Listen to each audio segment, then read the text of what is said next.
Shri Swami Samarth. Hook पट्टी loop पट्टी कशी जोडायची ती ही एकदम परफेक्ट अगदी फिनिशिंग सहित थोडक्यात माहिती दिलेली आहे. तर सविस्तर व्हिडिओ पूर्ण पहा म्हणजे तुमच्या लक्षात येईल.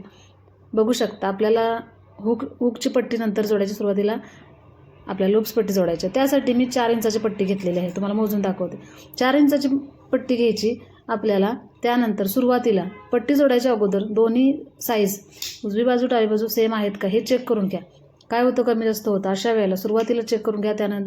नंतरच आपल्या लूप्स पट्टी आणि हुक्स पट्टी जोडायची आहे. 4 इंचाची पट्टी घेतली ती फोल्ड केलेली आहे. पूर्ण शिलाई वगैरे मारत बसायची नाही, कारण आपल्याला ब्लाऊज फाटेपर्यंत आपली जी हुक पट्टी आहे किंवा लूप्स पट्टी आहे ती टिकली पाहिजे. त्यासाठी मी डबल पट्टी घेतलेली आहे. एकदम फिनिशिंग सहित तुम्हाला दाखवत आहे. बघू शकता. एक शिलाई मारून घेतली. पाव इंच किंवा अर्धा इंच खालच्या साईडून वरच्या साईडून फोल्ड करून घ्यायचं. त्यानंतर एक शिलाई टाकून घेतली. त्यानंतर बघू शकता आपली 2 इंचाची पट्टी आहे, तर खालच्या साईडला अर्धा इंच फोल्ड केली. त्यानंतर वरती राहिलेली 1.5 इंचाची पट्टी या पद्धतीने जोडून घ्यायची. आपली जी आतली पट्टी असते म्हणजे जी शिलाई असते त्याच्या पुढे अर्धा इंच आपली पट्टी आली पाहिजे. या पद्धतीने आपली लूप्स पट्टी जोडून घ्यायची. तर बघू शकता एकदम छान अशी फिनिशिंगमध्ये आपली लूप्स पट्टी जोडून झाली. आता आपल्याला हुक पट्टी जोडायची. जिथे आपण हुक लावतो ना ती पट्टी जोडायची. तर त्याला पट्टी बघू शकता किती इंचाची घेतलेली आहे. मी ही पट्टी आहे ती 3 इंचाची घेतलेली आहे. ही डबल फोल्ड केल्यानंतर आपल्याला 1.5 इंचाची तयार होणार आहे. तुम्हाला सिंगल करायच्या असतील तर ती सुरुवातीला मी दाखवली लूप्स पट्टी ती 2.5 इंचाची घ्यायची आणि ही वाली पट्टी आहे ती 1 ते 1.5 इंचाची घ्यायची आणि त्यानंतर अर्धा इंच शिलाई टाकून घ्यायची. तर शिलाई टाकण्याच्या ऐवजी या पद्धतीने जर केले तर आपला ब्लाऊज फाटेपर्यंत आपल्या दोन्ही पट्ट्या अजिबात फाटणार नाहीत.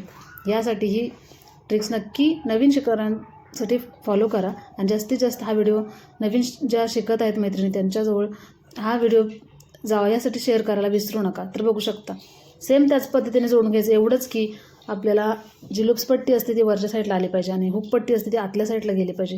हे फक्त लक्षात ठेवा आणि कस्टमरच्या आवडीनुसार हुक लूप पट्टी जोडायला ठरवा. काय होतं काही कस्टमरांना उजव्या हाताने हुक लावायची सवय असते, काही कस्टमरला डाव्या हाताने हुक लावायची सवय असते.